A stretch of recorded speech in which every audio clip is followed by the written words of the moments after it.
Nós vamos falar hoje um pouco sobre o Deus que existe por si mesmo. O que isso significa? O que isso está relacionado à prática do nosso dia a dia? João capítulo 1, versículo 3, vai nos dizer assim: todas as coisas vieram à existência por meio dele, e sem ele, nada do que foi feito veio a existir. Há um conceito na teologia, dentre os inúmeros atributos de Deus, que Deus ele é autoexistente. E o que significa ser um Deus autoexistente? Ou seja, um Deus que não precisa de nada para existir. Ele não precisa de nada para manter-se vivo. Ele não precisa de nada. Ele não precisa que ninguém faça nada por ele. Ele existe por si mesmo. Ou seja, a vida que está nele o sustenta, porque ele é a fonte e a origem de toda a vida. Então, esse Deus que existe por si mesmo é o Deus que nós somos chamados para cultuar, o Deus que nós somos chamados para servir. A grande questão é que muitas vezes nós estamos servindo Deus sem conhecê-lo de fato. Nós começamos a criar em nossa cabeça imagens de como esse Deus pode ser. Nós começamos a criar pressupostos de como esse Deus pode agir. E nós muitas vezes nos movemos pensando que Deus precisa de nós para continuar sendo Deus. É como se Deus estivesse implorando o nosso louvor para que Ele seja Deus. É como se Deus estivesse implorando as nossas orações para que Ele seja Deus. É como se Deus estivesse implorando que nós possamos obedecê-lo para que Ele seja Deus. É como se Deus estivesse implorando para que a gente estivesse no culto, para que Ele possa sentir Deus. Quando, na verdade, Deus não precisa de nada disso. Porque antes de existir qualquer coisa, antes da matéria ser criada, Ele já era Deus. Ele sempre existiu a partir de si mesmo. Ele é a sua própria fonte de vida. Ele é a sua própria fonte de existência. E dentro desse aspecto, nós vamos ver que aqui, quando João está falando a respeito do Filho, e quando nós falamos desse Deus que existe por si mesmo, nós estamos falando desse Deus que é relacional, que é um Deus triuno. Ele vai dizer que todas as coisas vieram à existência por meio daquele que sempre existiu. Diferente de nós que precisamos do ar, de respirar o ar para poder viver, diferente de nós que precisamos de água para poder viver, diferente de nós que precisamos de comida para poder viver, do sol, de toda a estrutura que existe na terra, Deus não precisa de nada. Ele existe por si mesmo.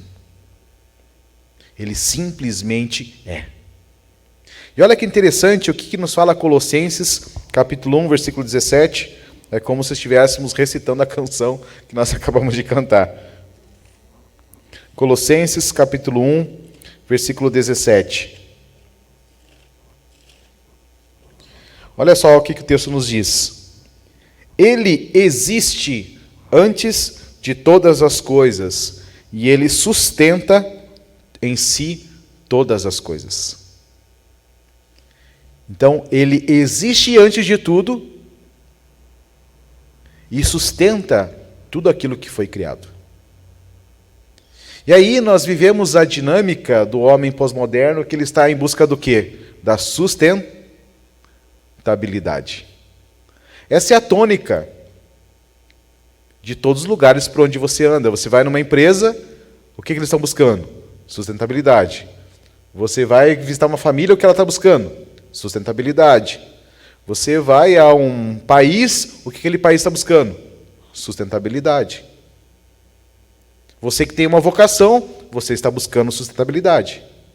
Mas a Bíblia fala que a verdadeira sustentabilidade está em quem? Em Deus. Somente Ele sustenta todas as coisas. E que coisas são essas que Deus sustenta? Nós vamos falar um pouquinho sobre elas, mas antes de falarmos sobre elas, um ponto importante para nós termos claro na nossa mente é que a Bíblia não existe para provar que Deus existe. A Bíblia não existe para provar que Deus existe. Porque se a Bíblia existisse para provar que Deus existe, Gênesis 1 não começaria dizendo que Deus criou os céus e a terra. Ela não apresenta os atributos de Deus, ela não fala sobre a grandeza, sobre o ser de Deus, quem é Deus, quando que ele surgiu, mas simplesmente fala que ele existe e logo todas as coisas passaram a existir por meio dele. Então a Bíblia não existe para confrontar o ateísmo, a Bíblia existe para nos apresentar o caráter de Deus, para nos apresentar os atributos de Deus, para nos apresentar as obras de Deus e para nos ensinar como viver para este Deus. Porque a Bíblia parte do pressuposto que Deus sempre existiu. Não há nenhum espaço na Bíblia que abra margem para que se questione a existência de Deus.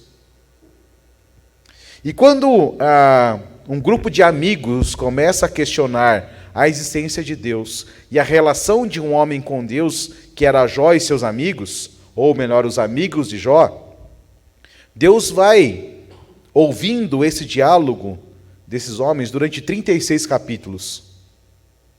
Mas no capítulo 37, ele chama Jó à parte e fala assim: Jó, onde você estava quando os fundamentos da terra foram lançados? Onde você estava quando o sol e as estrelas foram estabelecidas no firmamento? Onde você estava?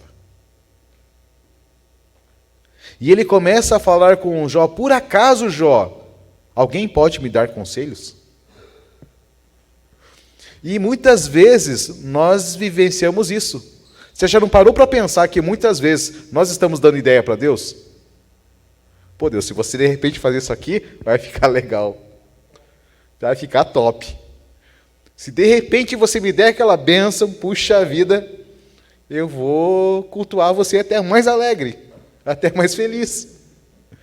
Nós começamos a dar alguns conselhos para Deus muitas vezes. Por quê? Porque talvez desconheçamos um pouco a grandeza desse Deus que sempre existiu. Então esse é o primeiro aspecto que eu queria passar para vocês. O segundo é que nós nunca vamos compreender o ser absoluto de Deus.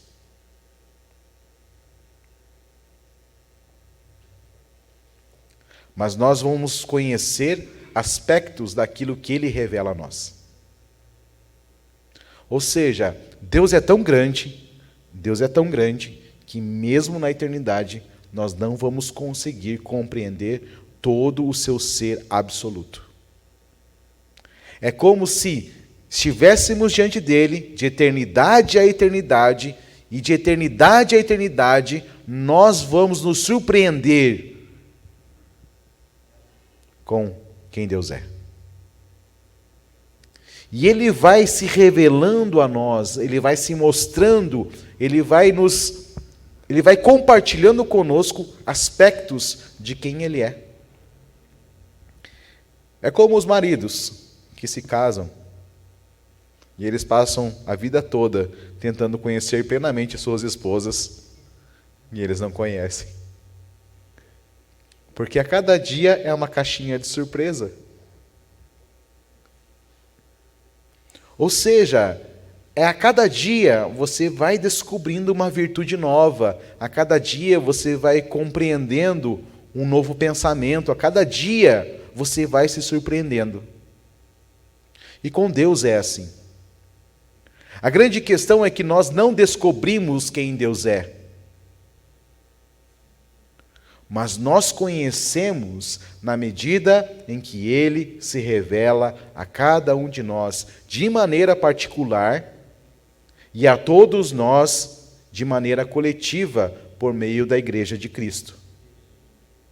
Então esse Deus que é tão grande que nós não vamos conseguir compreender a profundeza do seu ser, o absoluto de quem Ele é, vai nos dando porções e medidas que vão transformando o nosso ser.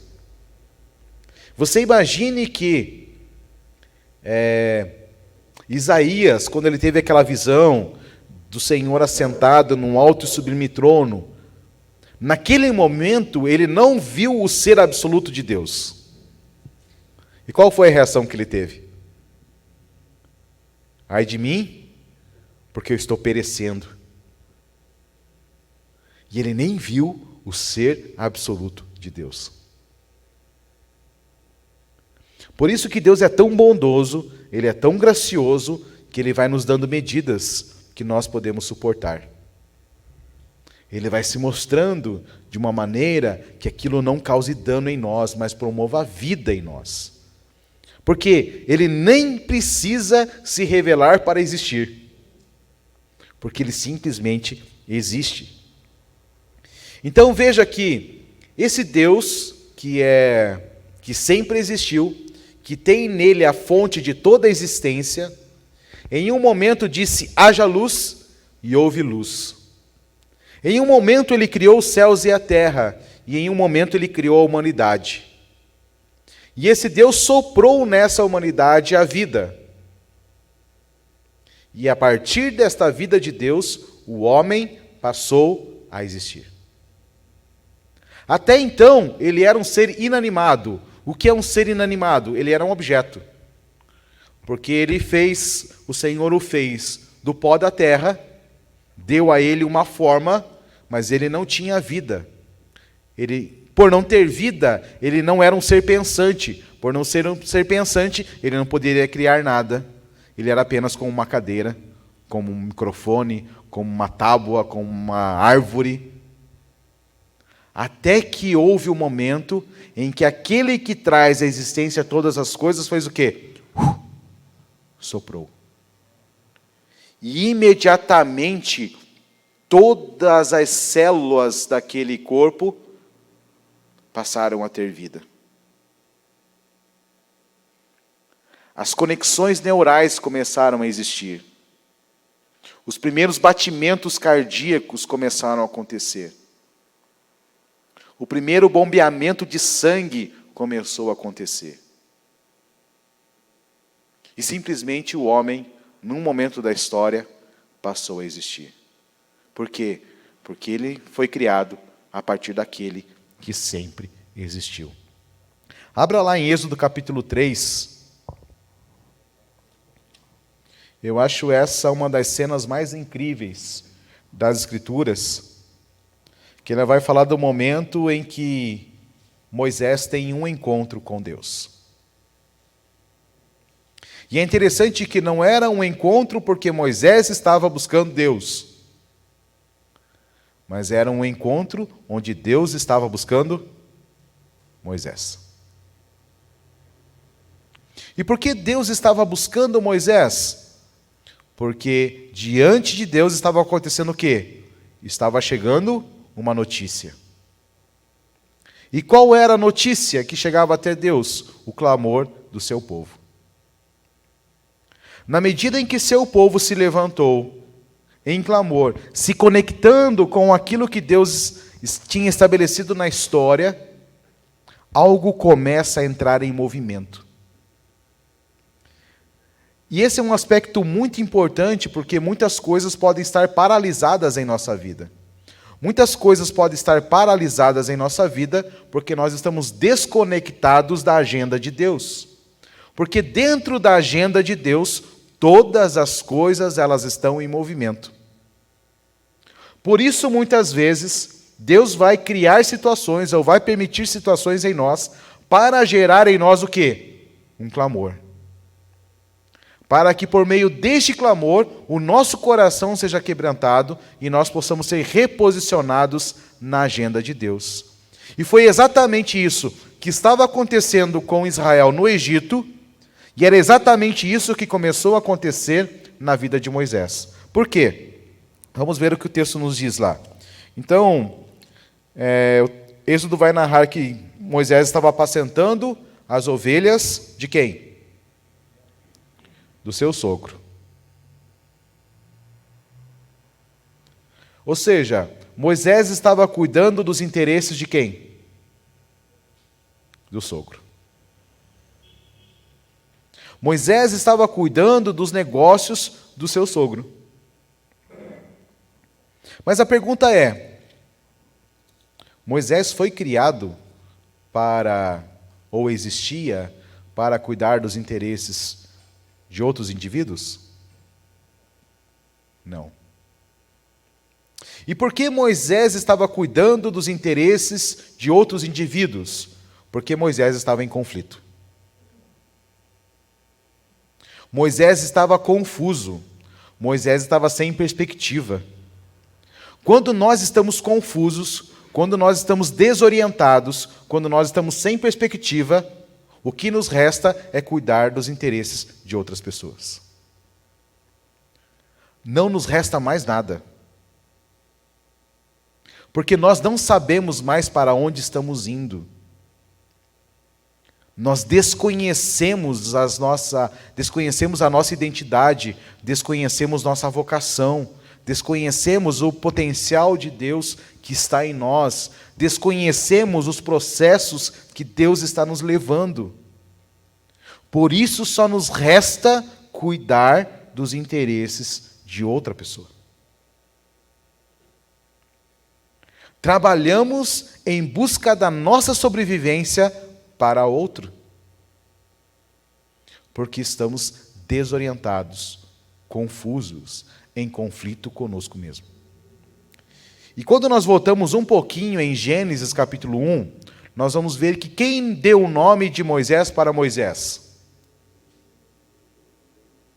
Foi Joquebede, a sua mãe? Não. Foi a filha de Faraó. E por que ela deu o nome de Moisés? Porque o nome Moisés, na cultura egípcia, significa aquele que foi tirado das águas. Aquele que estava em perigo de morte iminente e foi resgatado por alguém das águas. E agora, quase 80 anos depois deste evento, onde Moisés é resgatado da morte iminente pela filha de Faraó, Deus vai ao encontro de Moisés para resgatá-lo do caminho de morte que ele escolheu trilhar.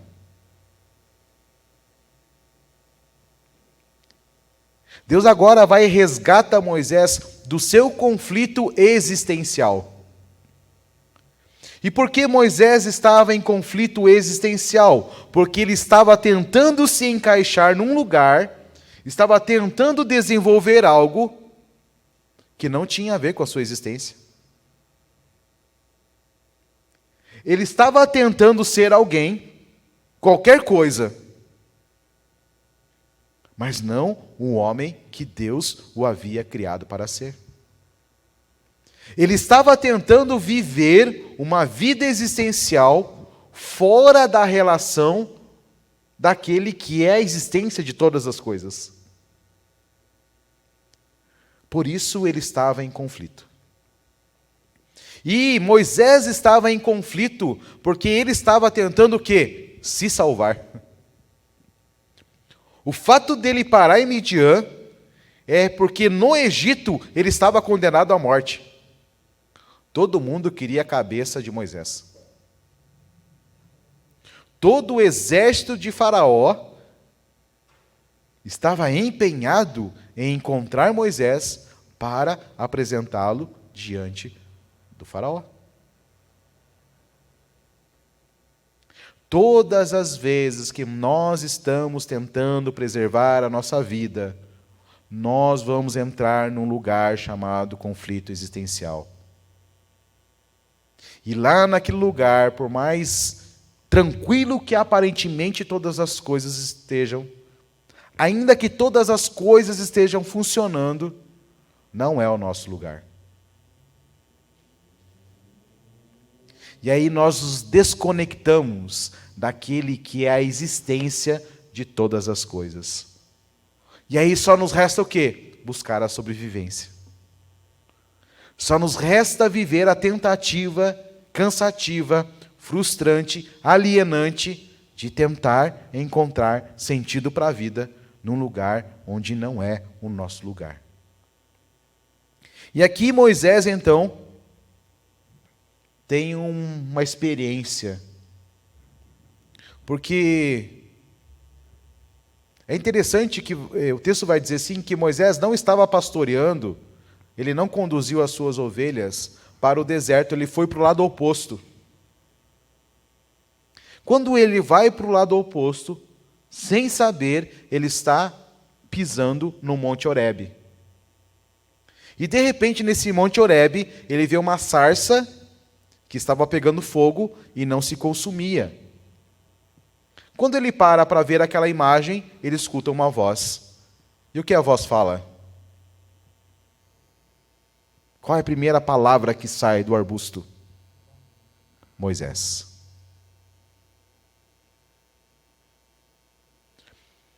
Por maior que fosse o conflito existencial de Moisés, Deus sabia quem Moisés era. Deus sabia exatamente quem Moisés era. E por saber quem Moisés era, ele começa a se revelar a Moisés a partir da própria história do seu povo. Porque ele fala assim: Moisés, eu sou o Deus de Abraão, de Isaque e de Jacó. Eu sou o Deus que me identifico com você. Eu sou o Deus que me identifico com a sua história, com os seus descendentes, me identifico com os seus antepassados, eu me identifico com você. Todo o processo onde Deus está se revelando a nós é um processo onde Deus está se identificando com o momento que estamos vivendo. Mas Ele não está se identificando para responder ao nosso momento. Mas Ele está se identificando para se mostrar Deus em nosso momento. Lembra de Abraão? Abraão estava desesperado, porque ele ouviu uma promessa, que ele seria um pai de uma multidão. E vem ano, vai ano, passa ano, e o cara não tem um filho. Já está com mais de 75 anos de idade, talvez as coisas não funcionassem mais como antigamente. E ele começa a entrar em desespero. E por que ele começa a entrar em desespero? Porque a circunstância que ele estava vivendo não fazia sentido com a promessa que ele tinha ouvido. E nesse momento, Abraão tem um apagão. E ele chega para Deus com uma solução, com um conselho. Deus, faz o seguinte, ó. Pega o meu servo Eliezer, que é um servo fiel, leal, e constitui ele como meu filho. Porque eu acho que talvez aquilo que você falou que iria acontecer, talvez não aconteça. Olha aí, o pai da fé dando para Deus um conselho de como Deus tinha que fazer. Que solução legal. E Deus fala para Abraão: Abraão, essa tua solução está mais furada do que qualquer coisa. Olhe para as estrelas do céu e conte. Olhe para as areias do mar, da praia, e conte. Essa é a sua descendência. Veja que a expectativa de Abraão é que naquele momento um filho fosse dado a ele. Essa era a resposta que Abraão precisava. Mas Deus veio e se revelou de uma grande maneira para se mostrar Deus naquela circunstância. E falou: Abraão, enquanto você está aí, incrédulo com relação à possibilidade de ter um filho, eu estou dizendo para você que essa quantidade de estrelas e essa quantidade de areia representa os seus filhos. Porque não tem a ver com o seu vigor sexual, Abraão. Não tem a ver com a sua capacidade, não tem a ver com a capacidade de Sara, tem a ver comigo. Porque somente eu, que sou a existência de todas as coisas, posso trazer à existência aquilo que ainda não existe. E Moisés está aqui nesse mesmo conflito. E olha o que nos fala o versículo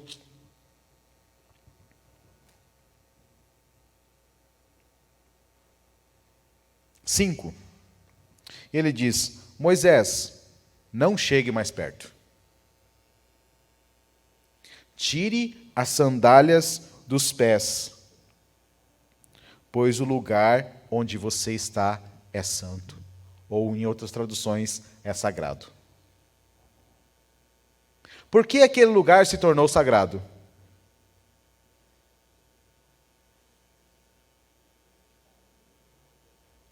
Porque a presença de Deus estava manifesta naquele lugar.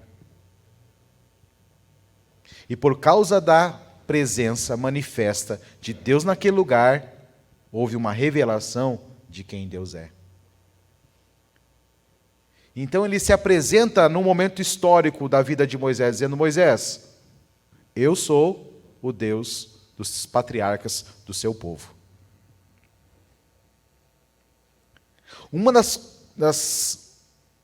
coisas que mais me chama a atenção aqui é que Deus não fala assim: Moisés, eu sou o seu Deus.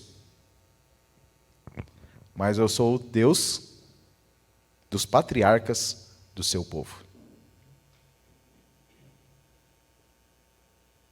Eu não sou um Deus que cabe numa história particular. Eu não sou um Deus que se resume a um Balaim. Sabe o que é Balaim? É um Deus da casa, um ídolo da casa. Eu sou muito maior do que isso. E, posteriormente, lá no versículo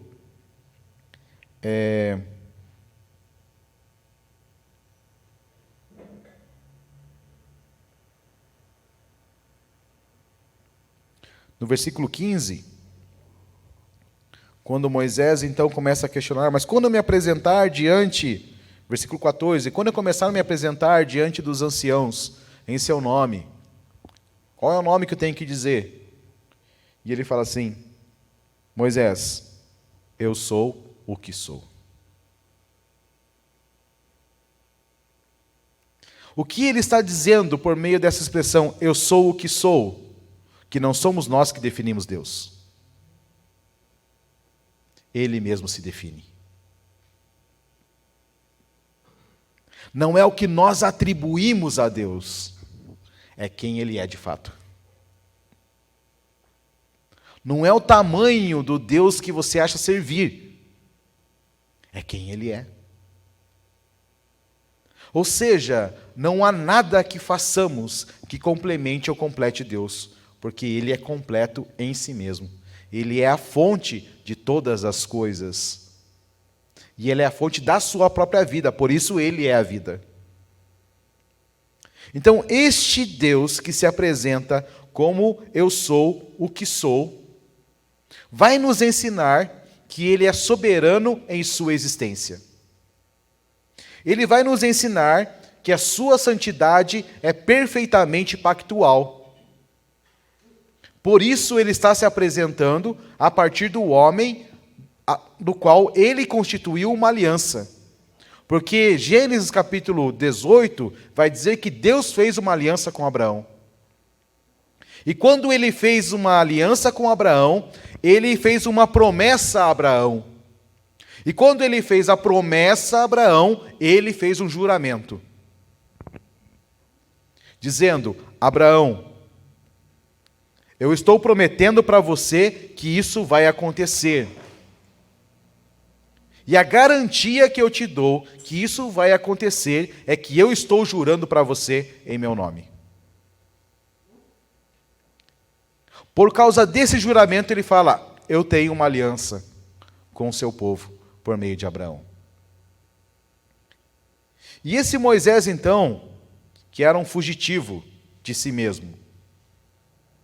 Moisés não estava fugindo só de Faraó. Moisés estava fugindo de si mesmo. Porque durante 40 anos, Moisés foi ensinado que ele seria um homem numa alta posição no Egito. Talvez ele não ascendesse ao trono de Faraó, porque ele não era um filho direto de Faraó, mas certamente ocuparia uma posição elevada na corte egípcia. Só que mesmo este lugar, onde ele estava sendo treinado para ocupar, era muito pequeno, perto do lugar que Deus o estava estabelecendo na história do seu povo, na história da humanidade. Toda aquela bagagem, toda aquela experiência, toda aquela vivência de Moisés para ocupar um lugar num alto escalão do Egito, que talvez fosse o sonho de consumo de muita gente, era muito pequeno, perto do chamado vocacional que Deus estava concedendo a este homem. E este homem havia sido constituído por Deus, não apenas para ser o libertador, aquele que foi tirado das águas, ser o libertador. Aquele que precisou de um mediador, porque quando a filha de Faraó traz Moisés das águas, quem vai ao encontro da filha de Faraó? Sua irmã Miriam. Porque ela estava acompanhando a cesta de juncos, descendo o rio. E quando ela vê que a filha de Faraó pega aquela criança, ela imediatamente intermedia, ela media aquela relação.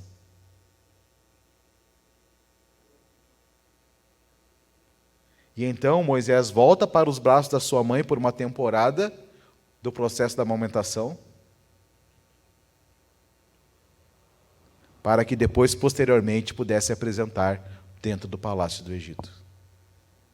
Aquele que foi tirado, foi chamado para tirar. Aquele que precisou de um mediador, foi chamado para mediar. Porque agora Moisés era o mediador entre Deus e o povo. Moisés estava ali nos ensinando aspectos e atributos do próprio Cristo. Ele estava, naquele momento da história, dizendo: neste momento eu sou o mediador, mas vai vir um mediador entre Deus e toda a humanidade. Eu sou apenas uma sombra daquele que está vindo. Por quê? Porque esta era a existência de Moisés. Um homem que foi criado por Deus, foi gerado por Deus, foi trazido à existência por Deus, foi sustentado em vida por Deus para realizar as obras de Deus. Isso muda a regra do jogo. Porque Moisés não precisou lutar para ocupar este lugar. Porque toda a sua existência consistia naquele lugar. Só que nós, muitas vezes, nós estamos tentando nos encaixar numa forma para a qual não fomos criados para estar. Quanto mais fazemos isso, mais nós nos autoflagelamos. Porque mais nós nos afundamos na busca do sentido e do significado da nossa vida. Mas nós estamos tentando ser alguém à parte de quem somos em Deus. E quanto mais nós nos autoflagelamos, mais amargurado nos tornamos. Quanto mais amargurado nos tornamos, mais ferimos as pessoas à nossa volta. Porque o lugar onde nós vamos escoar toda essa amargura, toda essa fuga, toda essa crise existencial é nas pessoas à nossa volta. E nós vamos produzir nas pessoas feridas dores que são fruto das dores que estão dentro de nós. Por quê? Porque estamos tentando existir a parte daquele que é a existência de todas as coisas.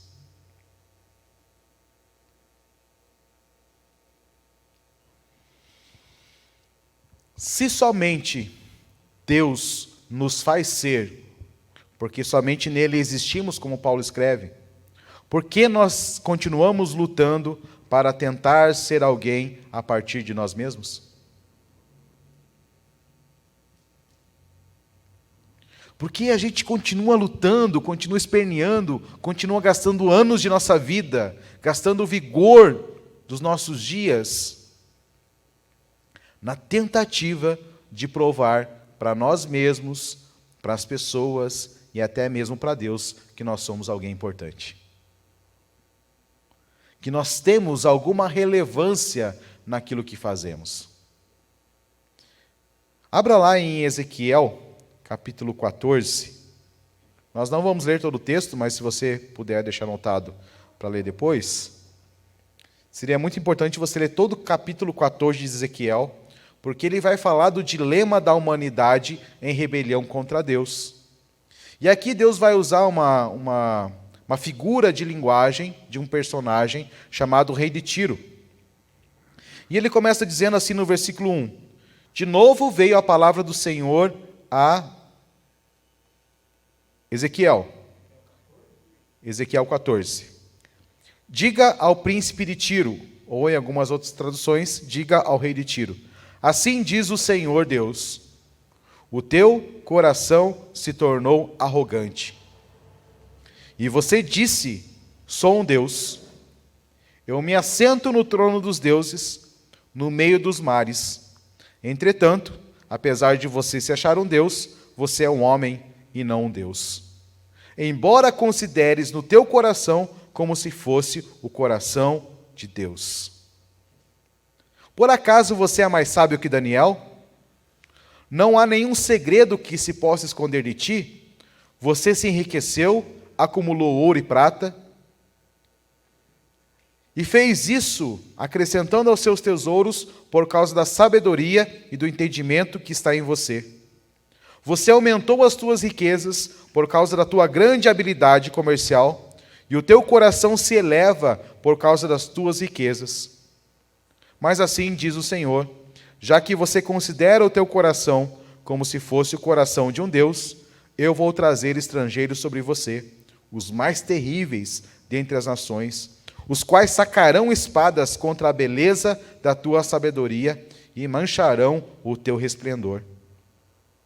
Eles te farão descer a cova, e você vai ter uma morte violenta no meio dos mares. Acaso ainda você dirás diante daquele que te matar, eu sou um Deus? Marvel também tem a sua porção de ensinamento bíblico. Ah, desculpa, gente, 28, obrigado. É que eu fiz pela metade. Ezequiel 28, tá? Marvel também tem o seu ensinamento bíblico. Lembra daquela cena onde o Hulk pega o Loki e bate ele para cá, bate ele para lá, joga ele para cá, faz ele de gato e sapato, porque Loki se apresentou como um Deus. E Hulk vai dizer o quê? Deus fraco.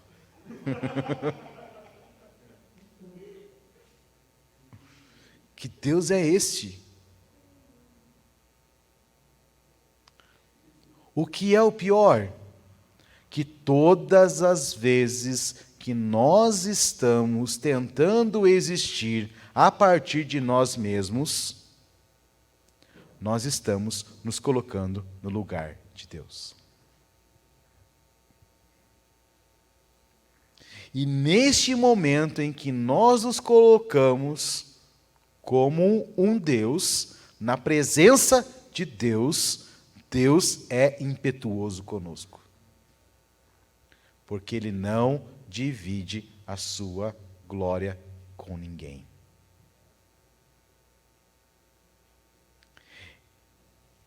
Este homem, representado por meio do rei de Tiro, carrega nele esse paradigma da humanidade. Que a humanidade a todo momento está tentando construir um ambiente social do qual Deus não faz parte. E isso é manifestado em vários ambientes, em vários lugares. Por exemplo, quando você ouve a famosa frase que o Estado é laico. O que significa de fato um Estado laico? Um Estado onde é Deus quem não dá, onde Deus não dá as regras. Onde o próprio homem estabelece as suas próprias regras. É um Estado onde não há espaço para aquele que sustenta todas as coisas. Não faz sentido. O Estado só existe porque Deus sustenta todas as coisas. Porque Deus criou todas as coisas. E aí, esse Estado diz, não há espaço para você aqui.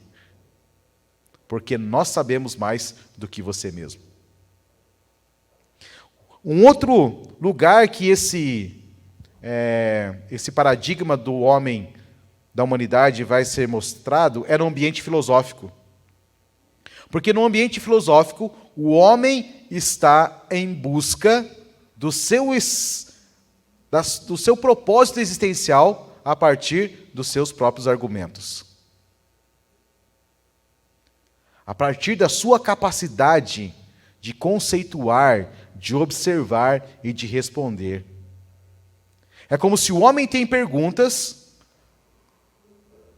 das quais ele não sabe como responder, e ele se apresenta como a resposta para as perguntas que ele não sabe responder. Também não faz sentido. Um outro ambiente onde esse paradigma vai estar presente é no ambiente ideológico, onde o homem nega a transcendência existencial de um Deus que é muito maior do que nós podemos explicar. E nesse ambiente ideológico, ele vai reduzir Deus a um produto da mente humana. Ou seja, Deus passa a ser produto da criação da mente do próprio homem. Um outro ambiente onde esse paradigma vai se manifestar é no ambiente científico-acadêmico. Porque nesse ambiente nega-se a existência de Deus para afirmar a deidade do homem como a fonte de todo saber. Todos esses ambientes tentando existir, tentando encontrar significado fora daquele que é a existência de todas as coisas. Mas no ambiente religioso, isso também acontece. E como que isso acontece no ambiente religioso? Quando nós construímos uma imagem de Deus que melhor atenda os nossos interesses, ou os interesses do público que nós desejamos atrair.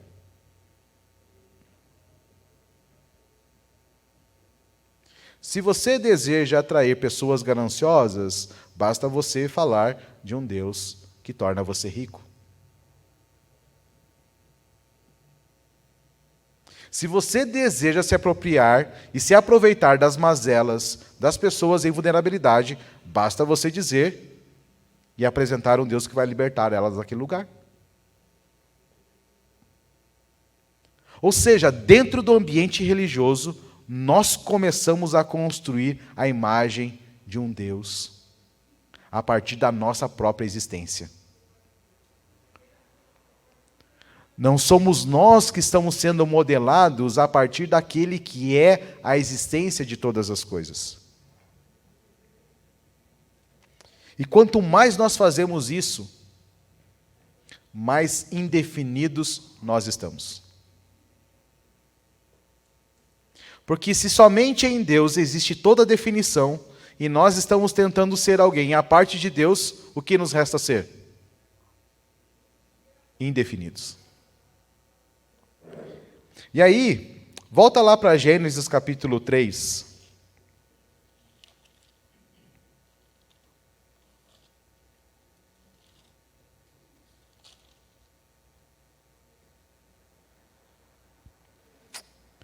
Volta um pouquinho em 2:23.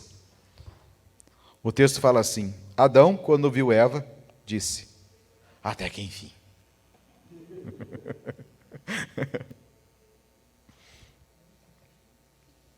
Levantou o véu, até que enfim, né?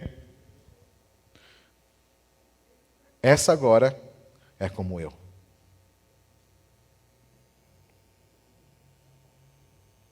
E se eu sou chamado de homem, Ish, ela vai ser chamada de mulher, Ishá. Porque ela é parte de mim. Mas, novo capítulo 3.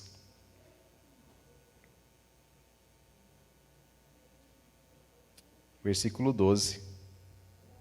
O homem respondeu: a mulher que você me deu para viver comigo.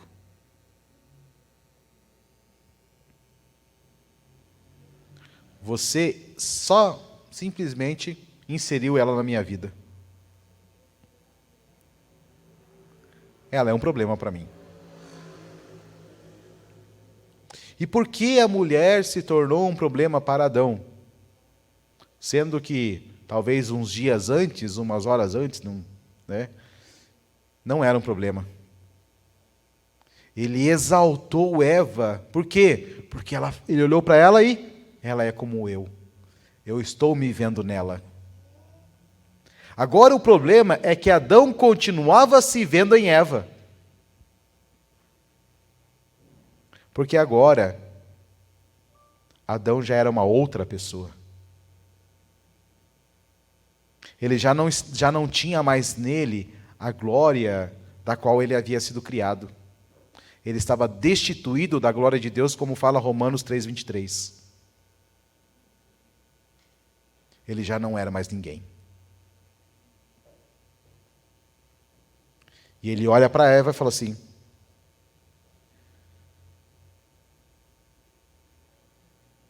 você não é mais aquela mulher. Você está diferente. Porque agora Adão estava indefinido. Assim como Abraão estava indefinido, assim como Moisés estava indefinido no Monte Horebe, assim como nós em algum momento estivemos indefinidos, e assim como talvez alguns de nós ainda estejam. Porque se nós não estamos no lugar do sentido e significado da nossa existência, tudo para nós perde o sentido. E aí volta a falar, não nos resta mais nada a não ser tentar ser Deus em nossa vida. Ou Deus de nossa vida. Mas é importante nós destacarmos que o grande propósito de Deus é que definitivamente nós compreendamos que nós precisamos ter como fundamento da nossa vida, como base da nossa busca, como fundamento da nossa oração, como fundamento das nossas canções, é que Ele seja o eu sou entre nós. Por quê? Porque na medida em que Ele é o eu sou entre nós, nós somos seu povo. E quando nós estamos inseridos neste povo, nós compreendemos quem somos. Porque no povo de Deus está a identidade da nossa existência. Quando nós nos tornamos parte da família de Deus, nós somos restabelecidos no lugar onde nós passamos a refletir a imagem e a semelhança daquele que simplesmente é a fonte de existência de todas as coisas. É em meio a um povo santo que nós nos tornamos santos. É em meio a um povo com o coração inclinado para Deus que nós nos tornamos inclinados para Deus. Só há um lugar onde nós vamos encontrar, de fato, a razão da nossa existência. que é entre o povo que Deus trouxe à existência por meio do seu Filho. É ali, quando o eu sou está entre nós, que nós de fato nos tornamos. É ali onde Ele está se revelando que nós o conhecemos. É ali nesse ambiente que nós entendemos que tudo em nossa vida é fruto da graça de Deus. Mesmo os momentos mais terríveis e mais nebulosos que podemos estar passando. Porque neste lugar onde Ele é, todas as coisas cooperam para o bem daqueles que o amam. Como viver então? Eva viveu uma crise. E não foi a crise dos 40 anos, né?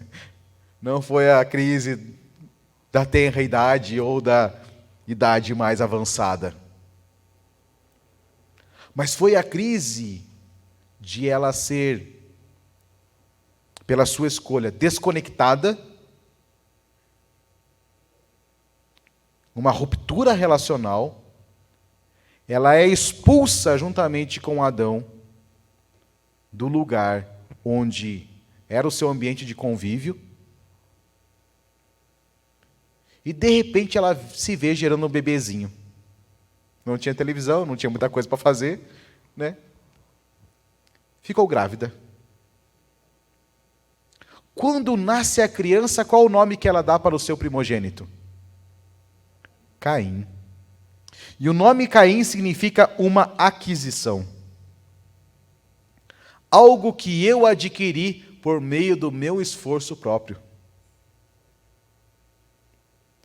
Veja que bagunça que estava na cabeça de Eva, porque ela ouviu uma sentença de morte, dizendo, olha, porque vocês comeram do fruto da árvore do conhecimento do bem e do mal, vocês vão morrer. E a bagunça na cabeça dela é que, agora, mesmo condenada à morte, ela ainda tinha a capacidade de gerar vida. Por isso, quando ela olha Caim, fala assim, isso aqui é fruto do meu esforço, é fruto da minha capacidade, é um resultado das minhas habilidades, do potencial que está em mim. E por causa dessa perspectiva de Eva sobre Caim, Caim foi um homem que toda a vida passou buscando isso. Por isso que ele vai se apresentar a Deus com a sua oferta para buscar o quê? A aceitação. Por isso ele vai apresentar a Deus um fruto do seu trabalho, daquilo que ele conquistou. Ele vai apresentar a Deus dizendo, Deus, está aqui uma parte das minhas conquistas, está aqui uma parte das minhas vitórias, está uma parte daquilo que eu sou capaz de fazer. E a Bíblia fala que Deus rejeitou Caim e a sua oferta.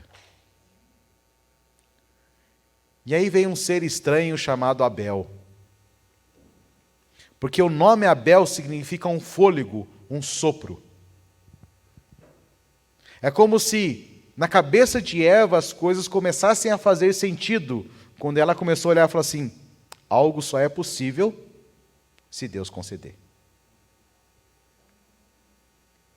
E este Abel, ele não vai apresentar a Deus o fruto do seu trabalho, do seu esforço pessoal, das suas conquistas, das suas habilidades. Ele simplesmente pega um animal, sacrifica esse animal e apresenta a Deus. Um cordeiro. De alguma maneira, esse homem se conectou com a profecia de que haveria um Cordeiro de Deus que tiraria o pecado do mundo. Quem estava conectado com uma agenda? Aquele que não estava em conflito existencial. aquele que simplesmente assumiu quem ele deveria ser em Deus, porque Deus o havia criado para aquilo. Este foi aceito por Deus. E a sua oferta foi aceita por Deus. E quando o seu sangue foi derramado sobre a terra, a Bíblia fala que até os dias de hoje, o sangue de Abel continua clamando. O testemunho da vida de Abel continua ecoando pela eternidade.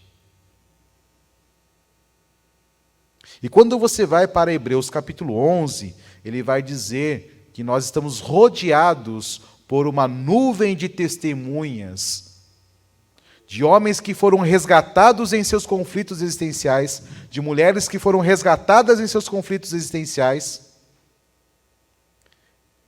e quando foram reposicionados na sua relação com Deus, a Bíblia fala que se tornaram pessoas das quais o mundo não era mais digno. Porque transcenderam a partir daquele que é a existência de todas as coisas. E o que eu acho mais incrível ainda é que em Hebreus, no penúltimo versículo, se não me engano, do capítulo 11, vai dizer que eles não alcançaram aquilo que estavam buscando, mas que esses homens e mulheres, dos quais o mundo não é digno, são aperfeiçoados por quem? Vamos ler lá? Para não dizer que eu estou inventando.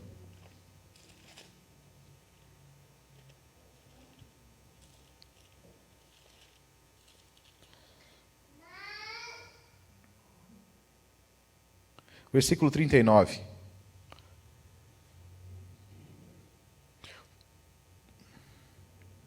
Você põe no telão lá, porque acho que nessa versão vai ficar melhor.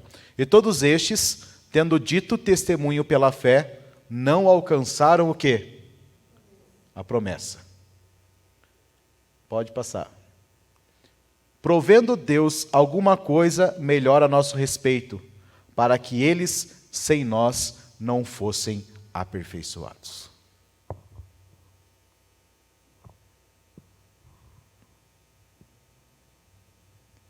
Quando nós olhamos para um texto que diz, lá no começo, que nós estamos rodeados por uma grande nuvem de testemunhas,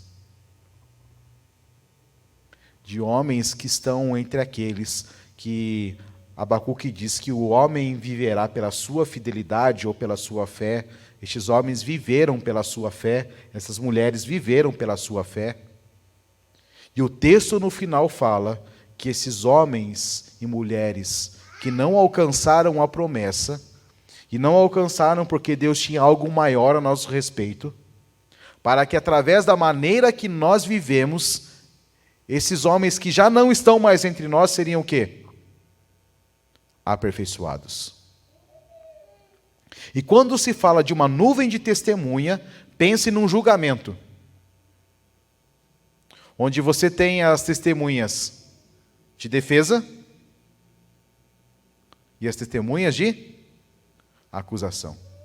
A questão é, quando Deus olha para a nossa vida, há um testemunho de afirmação dizendo, realmente, Enoque, Abraão, Moisés e todos que estão lá escritos, estão sendo aperfeiçoados a partir da maneira que vivemos? Ou ele pode estar dizendo, a maneira com que aqueles homens viveram estão condenando a maneira que vocês estão vivendo. A questão é, a partir de quem nós estamos nos movendo? A partir de quem estamos existindo? A partir daquele que é a fonte de todas as coisas? A partir daquele que existe por si mesmo? Ou é a partir da nossa tentativa infrutífera de tentar ser alguém? Para a gente terminar, vamos ler lá João capítulo 1.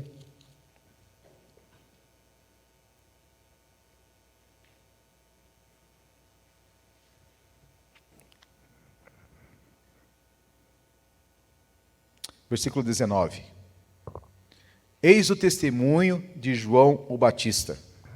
Quando os habitantes de Judá enviaram sacerdotes e levitas de Jerusalém para lhe perguntarem: quem é você? E ele foi muito sincero, declarando: eu não sou. Eu não sou o Messias. Então quem é você? Eles lhe perguntaram. Você é Elias? Não, não sou Elias. Então perguntaram: você é o profeta? Aquele por quem esperamos? Não, sou não. Então quem é você? Para que possamos dar uma resposta às pessoas que nos enviaram. O que você diz a respeito de si mesmo? E ele respondeu com as palavras do profeta Isaías, dizendo: eu sou a voz do que clama no deserto. Façam um caminho reto para o Senhor. Olha que lindo. Que convicção esse homem tinha. Ele sabia exatamente quem ele não era. Ele sabia que todas as pessoas estavam depositando sobre ele uma expectativa de quem ele fosse. Cada pergunta aqui é uma projeção do que todas aquelas pessoas queriam que o João Batista fosse. Mas ele fala assim: sou nada disso daí não. Eu sei quem eu sou de fato. E por saber quem eu sei qual é a minha missão. E por saber qual é a minha missão, eu sei o que eu tenho que falar para vocês.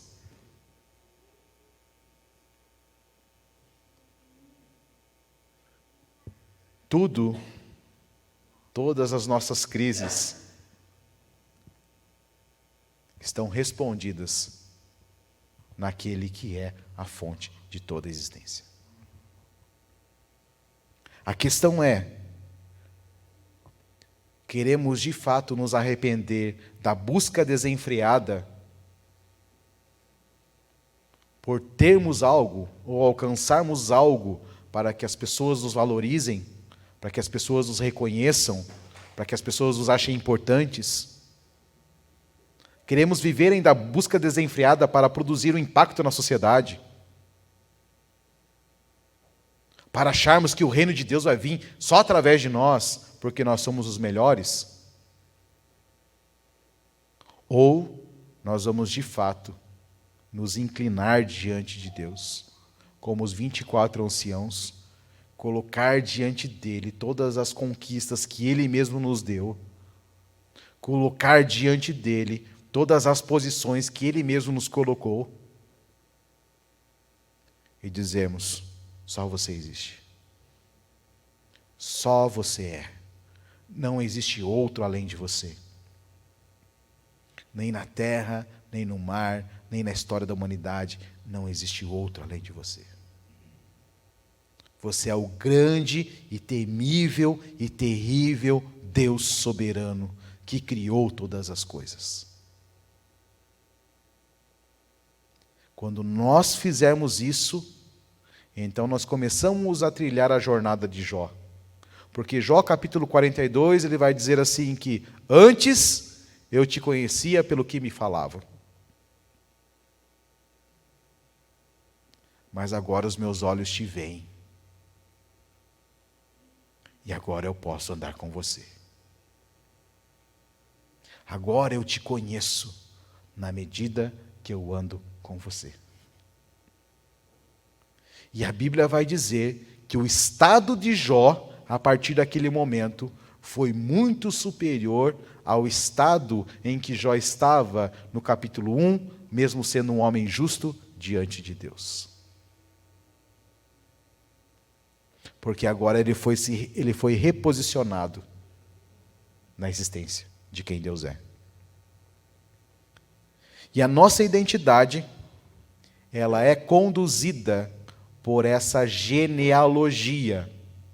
Por quê? Porque só podemos ser homens e mulheres de fé no presente porque antes de nós há uma nuvem de testemunha de homens que viveram em fé.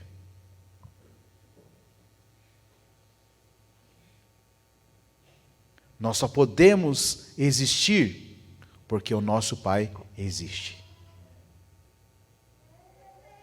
Nós só podemos ter algo porque o nosso Pai é dono de todas as coisas. Nós só podemos saber algo porque Deus é Deus. Olha como vai apaziguando o nosso coração. E como o Bonfim ministrou no domingo, não, foi no sábado. Foi no sábado, né? Como Cristo começa a pastorear nosso coração. Na medida em que nós vamos contemplando a Deus e vamos nos rendendo a quem Ele é. Nós vamos saindo da busca por soluções mirabolantes. E dizemos, Deus, me conduza aos pastos verdejantes. E o que eu acho incrível é que essa palavra verdejante ali, ela é um acróstimo. E o que isso significa? Que ela é formada por três consoantes. E essas três consoantes, elas são as primeiras consoantes de três palavras. A primeira é mandamento. A segunda é shalom. E a terceira é alegria.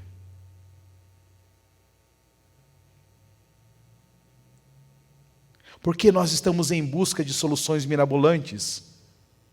Porque nós não conseguimos compreender quais são os mandamentos de Deus que nós quebramos e que nos levaram àquele estado em que estamos.